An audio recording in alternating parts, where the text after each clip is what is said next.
Hey, what's up, everybody? I'm Justin Young. He's Josh Check, and this is the Fast Break as we go over all things talking about high school basketball. And this past weekend in North Metro Atlanta, the Georgia Basketball Coaches Association Southeast Regional Live event, that's a mouthful, was going on, but that's also indicative to how many players we saw inside the Champion Center at LakePoint. And Josh Check was there for the whole thing and saw a lot of stuff. And we almost need a podcast and a half to kind of go through all the things that you saw. I was watching from afar on the live stream. But Josh, here we are once again, and we're both saying the same thing. We kind of love June. We kind of love it. Yeah, I'm a big June fan. It's been a great month for me. I've gotten to go travel, hit the road pretty hard.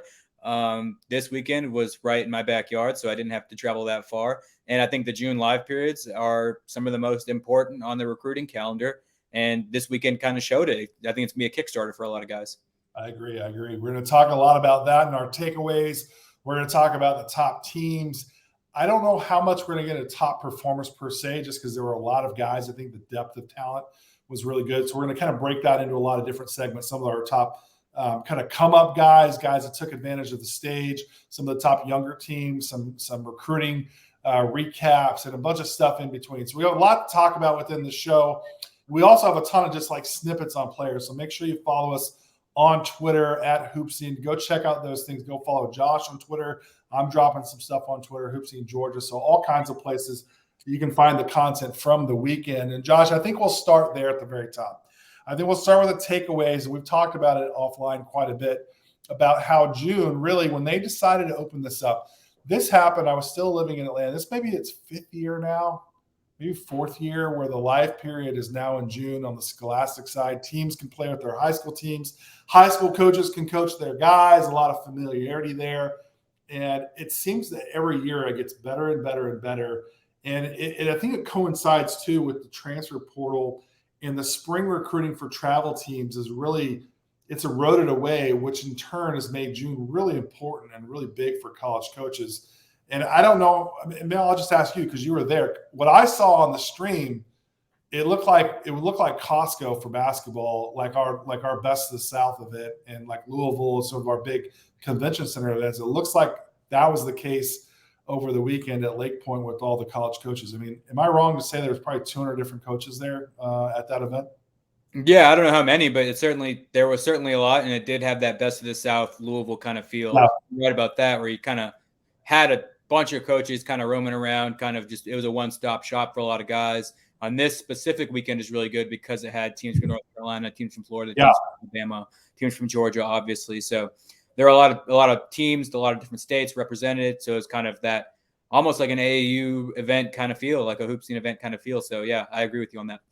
Yeah, so April, let's kind of walk it back. So the last 3 years, April has been really interesting. Last year, to me, I think was its most bleak, where I didn't see a lot of coaches out anywhere, regardless of whether it was EYBL, Adidas, Under Armour, or whether it was all the independent stuff that we do and some of our partners that we work with.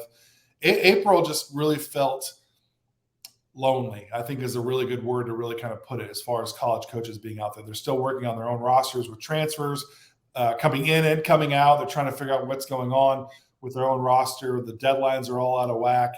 They've got college guys visiting, transfer visits on campus. And so that's where college coaches want to be. Where April now feels really interesting. And I've long been a proponent of changing the calendar, making one live weekend only in April, maybe moving something into May. But now that here we are in June, guys have seen, their players graduate. For the most part, the transfer portal's closed, and they've got their roster all squared away. And so here we are in June. What was that? 16th or the 18th was this first live weekend of this year.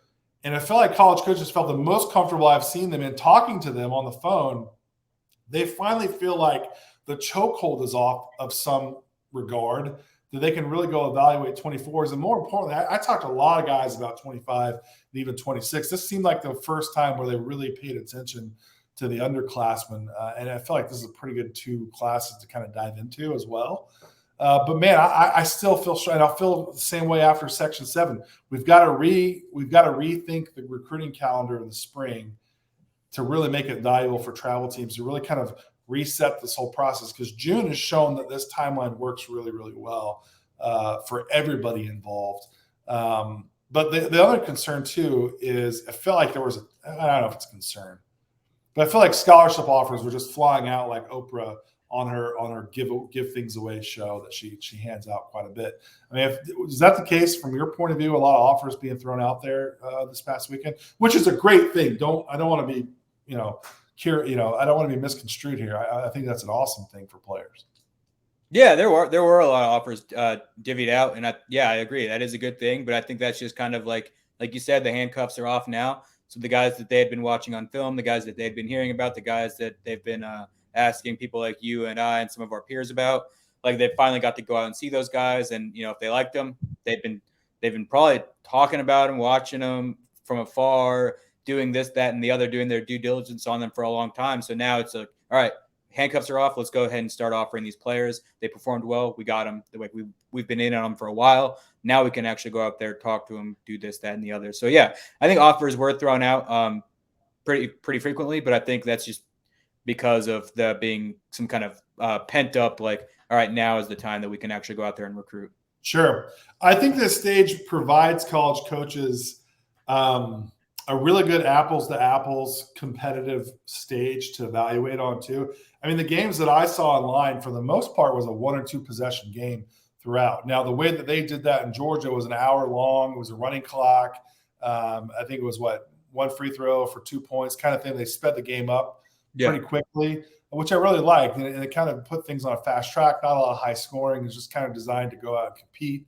I really liked that. And I thought the balance of talent was really, really good too, where I look back on some of the travel stuff that I've seen at every level where we have so many circuits now where the haves and the have-nots, there's a really big divide, I think, between the very good teams and the rest of the pack. And I feel like with this, we kind of leveled the playing field out a little bit more where games were a little bit more competitive.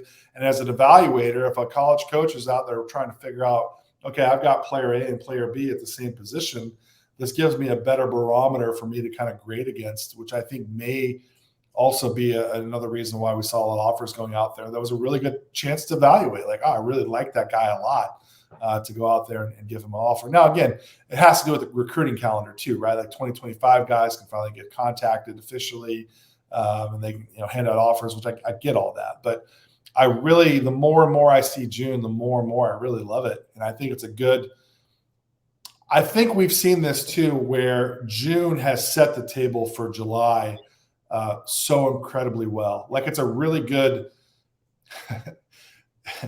roll with me here on this. Like, I'm rocking a Braves hat. Like, their lineup is unbelievable, right? And so, like, they've got like Ozzy Alba is a terrific number 2 hitter, right? But like Matt Olson's a terrific cleanup hitter, right?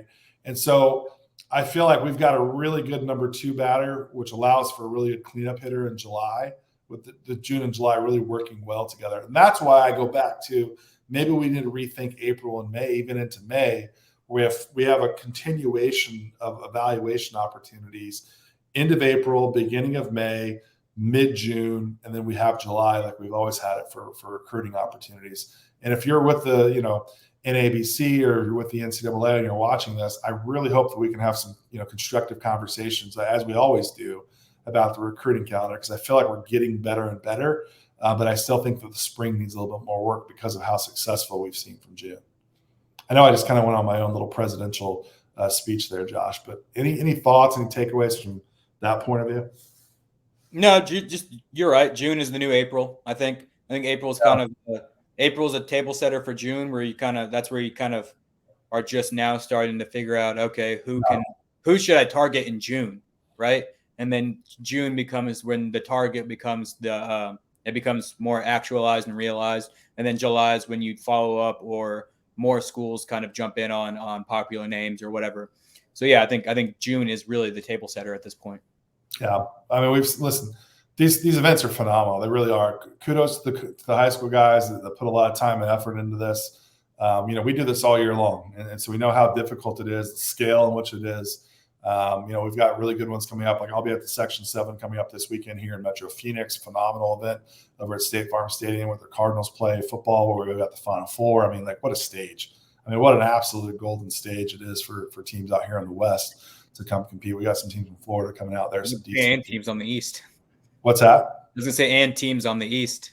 Yeah, really, it's becoming quite a destination place for a lot of people. But I really like it, and I think ultimately it really does benefit the players, which ultimately is the goal for anybody that runs these types of events. Is you want to provide opportunities for the players to gain a scholarship to play at the collegiate level, and I feel like that's kind of what's been achieved up to this point. Let's talk about the competition over the weekend, Josh. I mean, again, I said it before. I feel like every game that I tuned into on SUV TV was a 1 or 2 possession game. I mean, did you see a lot of highly competitive games over the weekend? Yeah, I did. There was a lot of highly competitive games. There's a lot of just really good teams overall that kind of that really showed themselves as being good teams. So I did see a couple smackdowns in there as well. But yeah, I did see a lot of highly competitive games. And those ones were really the great evaluators because you could see the like competition, apples going against apples and all of that kind of stuff. Yeah, so let's start there. Let's talk about some teams.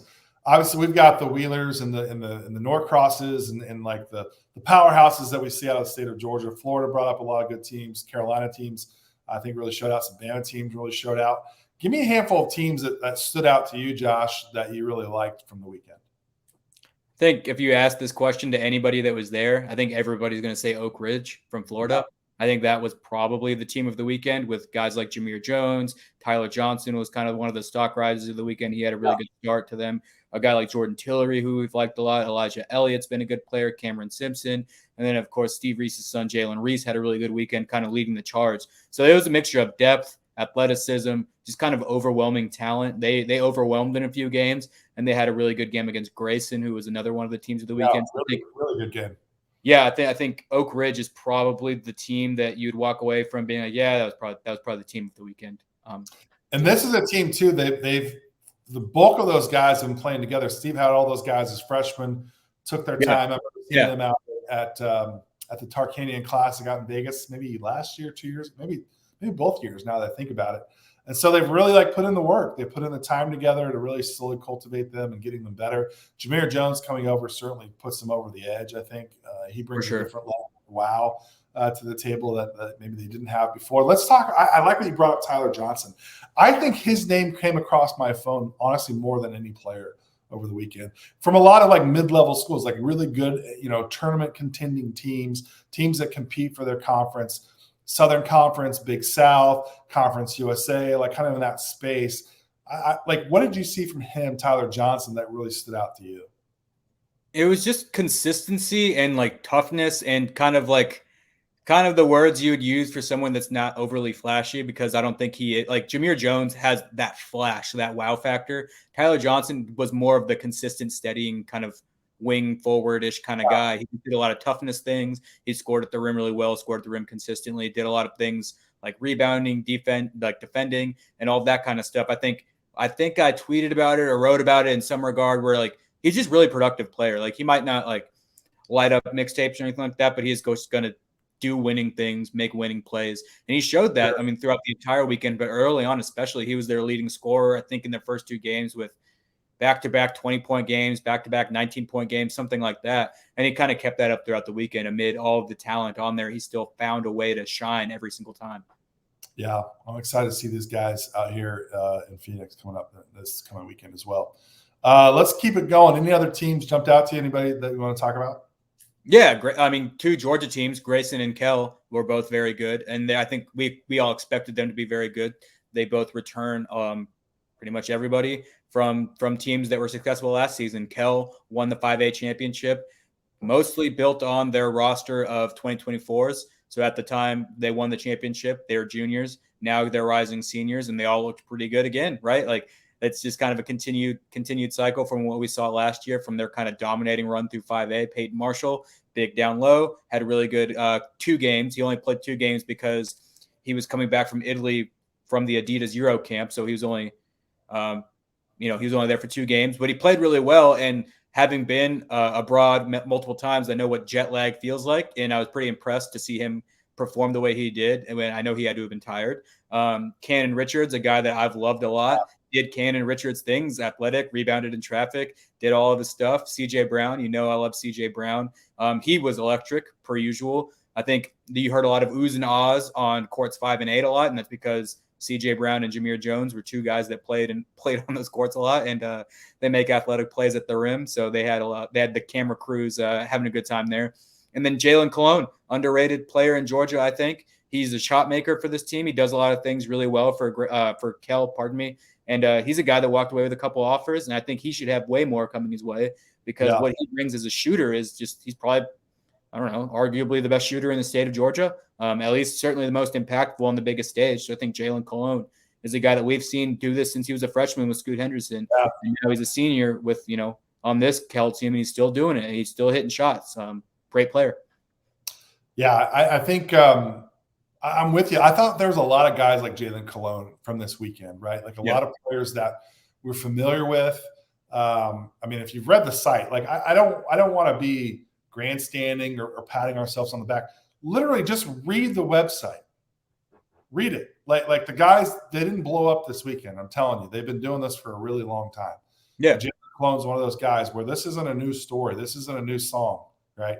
Like this is a continuation of what he's been able to do. To your point, state champion. I feel like there were a lot of guys over this weekend where I read stuff, and again, it may have been like the person that tweeted it out. And I'm not signaling anybody in particular, but like when I see that, sometimes I'm like, oh, he broke out. It's like, not really.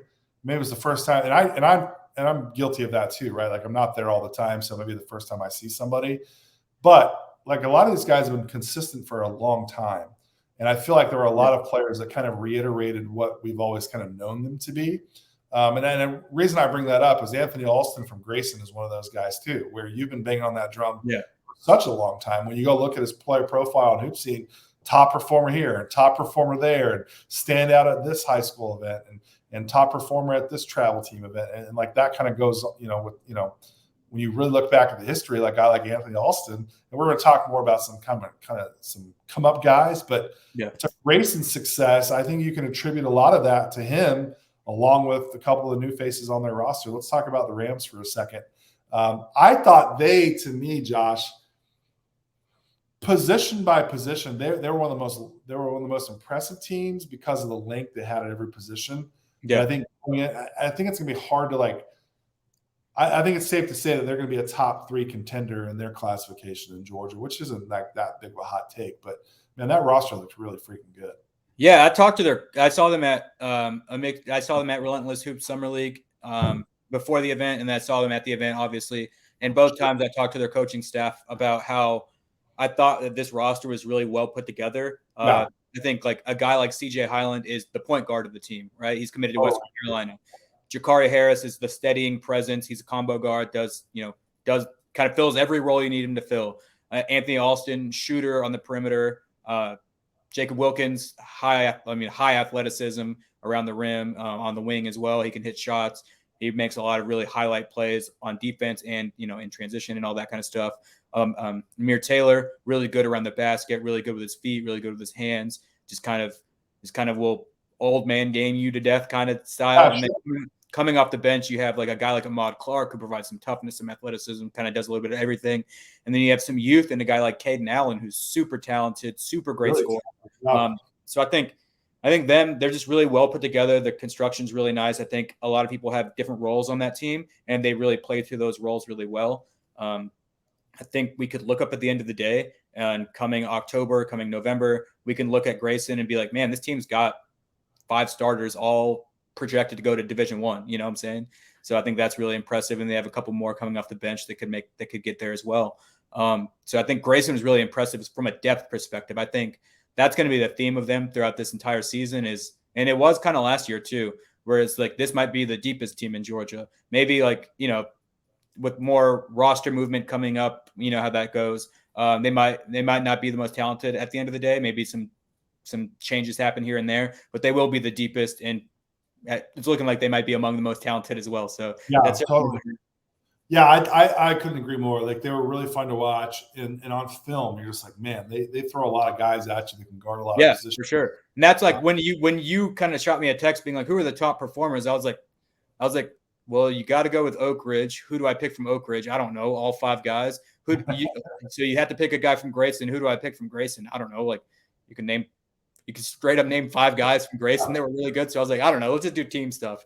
And speaking of the Euro camp, Jakari Harris was another guy that was over there, and he only got to play in 2 games, but he also didn't look like jet lag was affecting him because he came straight off the plane and played like Jakari Harris plays. Like, he just did everything for the team. He like didn't do anything overwhelmingly like wow, but he just made the right play every single time. He's such a cerebral player. He just gets it.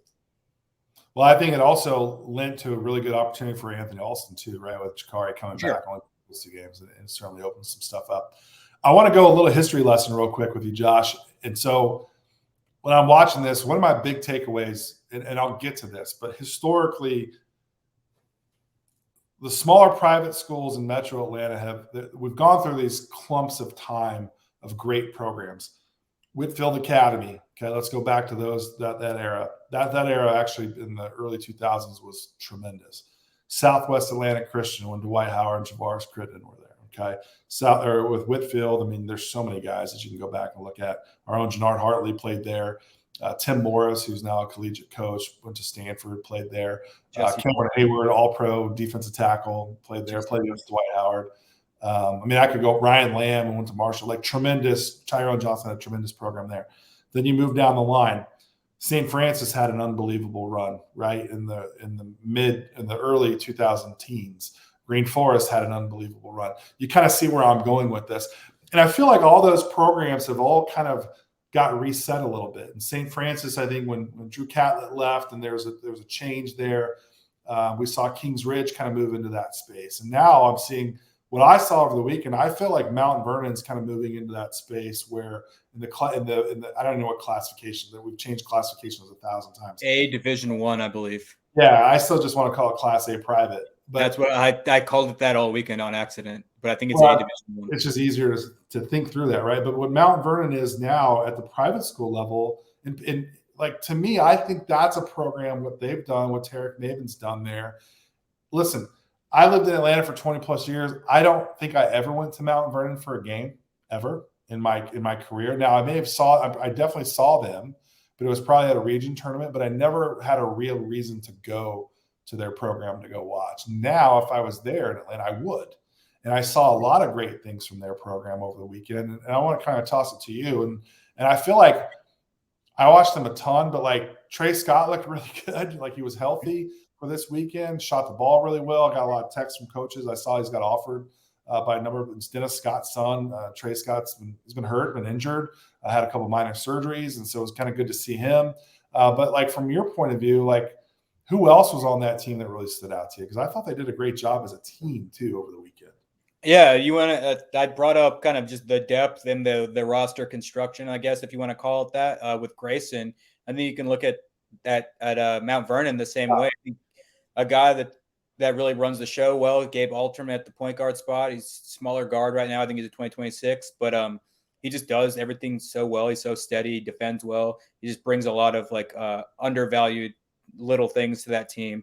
Like you said, Trey Scott shot the ball well, big 6'8" wing, who really shoots the ball really well. I mean, he's coming back from injuries, so it's good to see him play well. Shia Goba, he's been probably the stock riser of June in Georgia, at least. Like from a state perspective, he's probably had the best June from, one of those names that kind of comes off the radar a little bit. And it's been building with him over the last year at Mount Vernon. Now it looks like he's feeling really confident, playing in his own on both ends, defending well, scoring well from all levels, just doing the little things. I think Xavier Shagog, he brings, toughness, physicality, athleticism, really rebounds, really provides good scoring for them. And then a newer addition, KJ Garris at the 2 guard spot, I guess, combat guard spot. He provides that scorer that they really, really need. I think he's a guy that's gotten some contact from schools early on. I just posted a story about him on HoopSeen.com. And he's going to be a guy that gets more offers. And I think this year with Mount Vernon, he could be their leading scorer. He could be a guy that really makes a big splash with them in the winter as a scorer from all levels. Yeah. This weekend was valuable for us too, from a HoopSeen point of view, where, listen, we have our elite camp coming up in the fall. So our elite preview camp, I found a lot of guys that I put on my list that I want to personally invite to that camp. It's our invite only camp for our younger guys. We've got the Claim the Crown high school event coming up in October as well. And listen, these June events are huge for us to really think through a lot of these matchups in the preseason. Who do we want to pair up against? And I think Mount Vernon was one of those teams where I feel like they grew up a lot. Like it was a great opportunity for competition for them. Yeah. And I feel like if I'm Coach Maben, here I am on June 19th, Monday, I'm like, pretty good weekend for us to get better over the course yeah. of the I was talking to T about the squad, and he, it's been a slow build there. It's been a build. They've been gradually getting better and better and better. And I think they like what I noticed and what he noticed as well was they early on that they were kind of like they were playing on the main courts. You know what I'm saying? It looked like they were a little bit like awestruck a little bit from a point of view. Like they were kind of like, whoa, do we really belong here? And as the weekend progressed, it looked like as a team, like the players were like, yeah, hell yeah, we belong here. We're on the main courts for a reason. You know what I'm saying? So I think that kind of speaks to the rise of the program as a whole. They're still kind of like, whoa, we're here, we're arriving, I got a lot of film to watch through too. I feel like you do as well. There's just a lot of basketball to take in. Dude, I missed there was so many of the usual suspects in Georgia that I just accidentally missed, and it wasn't by any kind of purposeful thing, or it was by no fault of anybody's. Probably just my own poor schedule building or whatever. But I looked up at the end of the weekend and I was like, oh, I missed that team. Oh, I completely missed that team. I don't know how I missed this team. Well, luckily we have 2 weekends. We have 2 weekends, and I'm not going anywhere, so I'll be here all winter. And stuff. We have the thing I like about our staff is Garrett Tucker was in Memphis for a day with Andre Whitehead. He was back in Alabama. Justin Byerly was going hard in North Carolina, and so I know we have a chance to watch a lot. I watched a lot of Florida teams over the weekend too. So we're going to talk about some of those guys here still on the show today. But definitely, if we don't cover your team on the pod, don't worry about it, man. We got a whole week. We're watching a lot of film. Getting in there and really spending some time watching some of the stuff that we didn't get a chance to see. So, and that's a testament to the amount of depth that we have. Let's pivot a little bit, Josh, and talk about some of the guys that I feel like there were we mentioned this already, a lot of players in the 2024 class that kind of leveled up their recruitment. Or if I'm a college coach where maybe we didn't hear much about these guys in the travel circuit. And that's why I'm going back to my original opening thoughts was how important June is, because sometimes some players are different with their teams that they play in high school than they are with the travel ball, based on the roster situation, based on just like where they go and where they play and whether coaches are there or not. I mean, there's a lot of things that I think really kind of lean into this. And I want to bring up a couple of names. I'm sure you have a couple different names yourself, but I want to start with Josh Hill for Wheeler. You've always said, I think he's got a chance to be really good. 6'10".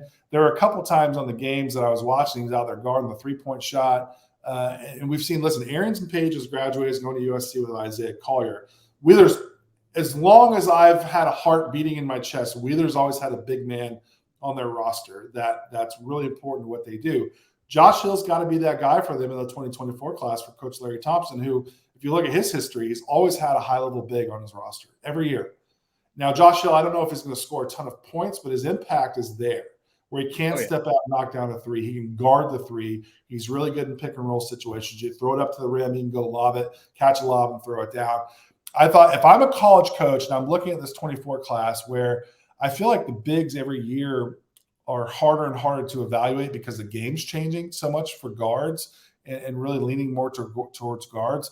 But if I'm Josh Hill and if I'm a college coach and I didn't know who he was, if I'm a high major guy, I'm like, I got to recruit that dude. I agree. I mean, Josh Hill just provides a lot defensively. He's so long. You look at the guy, especially in person. I don't know how well it translates to film because every time I see Wheeler, it's in person. But he just it's just always one of those things where you walk up, no matter how many times you see him, you're like, damn, that guy's long as hell. Yeah, sure. And he runs the floor really well. He plays hard. He defends hard, especially. That's where his bread is buttered right now, is on defense. But he had, like you said, he has shown offensive upside. He did hit a couple jump shots, or more than a couple, but he was reliable enough as a shooter this weekend that he showed off what he can do offensively. And then if you want to kind of speak about 2024's on Wheeler, I think another guy that had really good moments was Ricky McKenzie. He's a guy that can just rattle off shots left and right. He might he could be having a quiet game and then boom, something clicks and he'll just rattle off 4 threes in a row, and you're like, oh, okay, well, the game just changed. Exactly what he did. That's exactly what he did. Yeah, he was really good in that. Yeah, really good.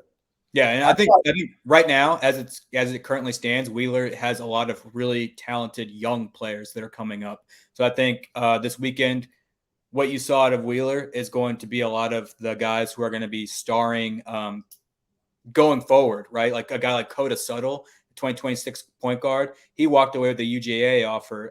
He had to play behind Isaiah Collier last year, so he didn't really get to do a whole lot. But I think playing behind Isaiah Collier really helped him because you also had to go against that guy in practice. Sure. If there's a point guard you want to learn from in Georgia, last year was Isaiah Collier for certain. Totally agree with you there. I thought, Pembroke Pines is a team that we know a lot about, a lot of guys on their team, Florida Pro guys.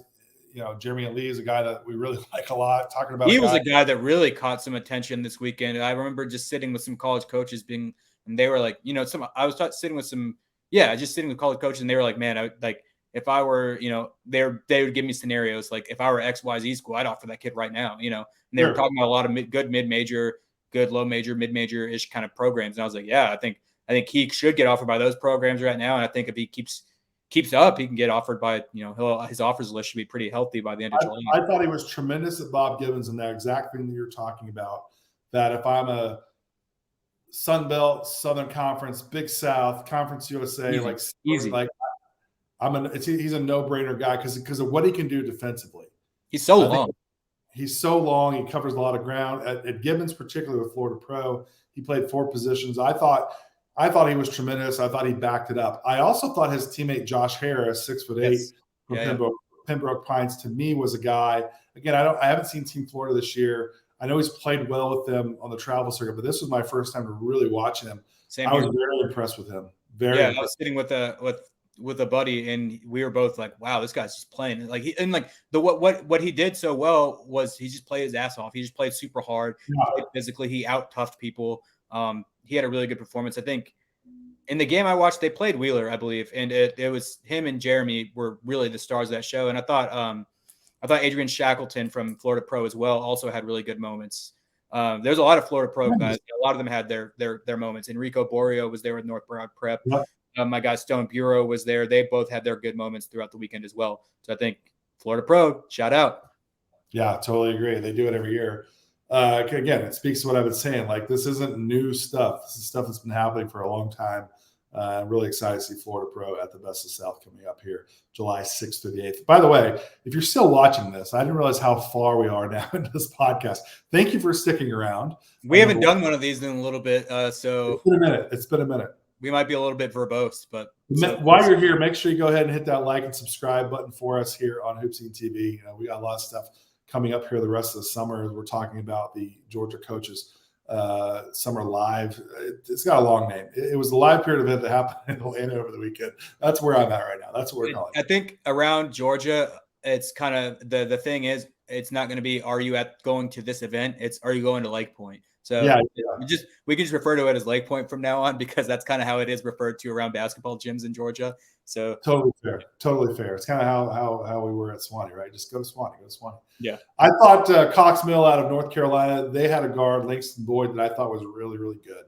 Yeah. I thought, again, going back to your point about Jeremy Elise, like if you're a mid-major conference or maybe a little higher than that, Langston Boyd deserves your attention. He deserves probably an offer, honestly. Big guard, can shoot it really well, knows how to play. I thought Cox Mill had a big stage all weekend long, and I felt like Langston Boyd took full advantage of that throughout the weekend. I mean, I'm texting Justin Byerly the whole time, like, tell me more about Langston Boyd. Tell me more. In a couple, you want to know more about Langston Boyd, you can read our recap from the North Carolina preview camp a couple years ago. Yeah, I mean, again, this isn't new, right? Like, this isn't new. But, like, again, these are players that historically have stacked up good weekends. I thought Langston Boyd was one of those guys that, for me, if I'm a college coach, I left there feeling really optimistic about him. I thought he had a really nice come-up weekend as well. Anybody else for you, Josh, that was kind of a come-up guy, maybe in the class of 2024 from the weekend? Yeah, it was a bunch. I think a guy who had what I'm going to refer to as a recruiting refresher was Will Moore with West Virginia. He's been injured a little bit here and there, like throughout the high school season, throughout the travel season.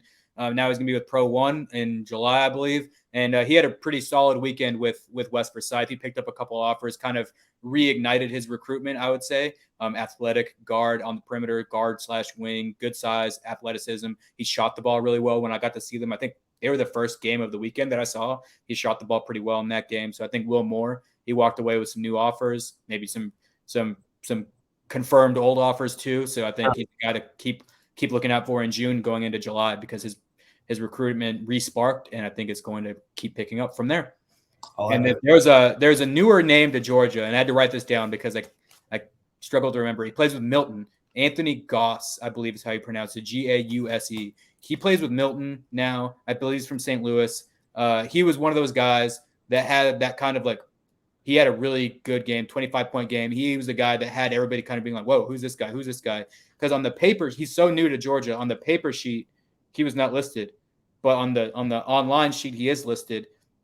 So there was like, some of the SUV TV guys, my guy Jerron, he was like looking over me like, who's that guy? And, like, some coaches were like, who's that guy? Who's that guy? And we were all like scrambling to figure it out. And I remember my guy Connor Austin told me about him beforehand. So I kind of knew about, oh, that's that guy that he told me about. Sure. So I had to go get his name. Anthony Goss. He had a really good game. Guard with Milton. They think he might be one of their best players. He looked like it for sure. Really smooth player. Scored it from all levels. Showed a lot. Because he's so new to Georgia, we need to kind of keep getting eyes on him and kind of figuring out where he stands in all this. But he had a good first weekend with Milton. And welcome to Georgia, Anthony.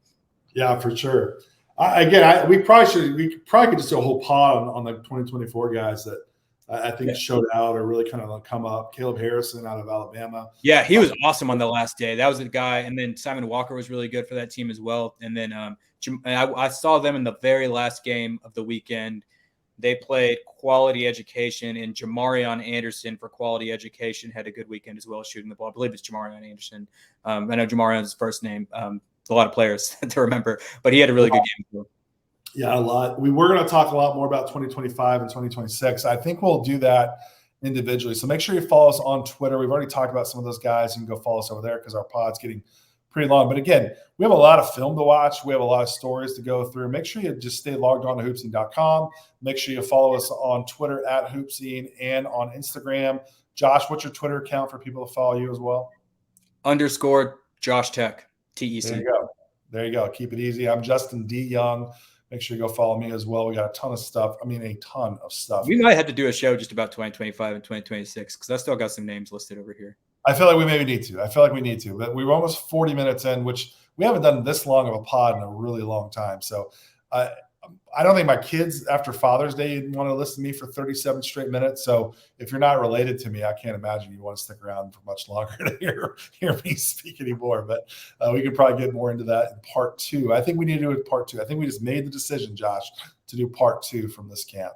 We might have to focus specifically on the younger guys because I do have there are some names that might surprise me. We'll do that. We'll go to a part 2. We'll go to executive decision was made. We'll have part 2 coming up soon. So make sure you like and subscribe to this video. Make sure you subscribe to our channel. We got tons of video content coming your way. Josh, this was good, man. Let's take a breather, man. Let's take a break for a second. A full timeout. Let's take a full timeout, actually. Yes, I would like to go to the gym and exercise. I haven't done that all weekend, so that'd be nice.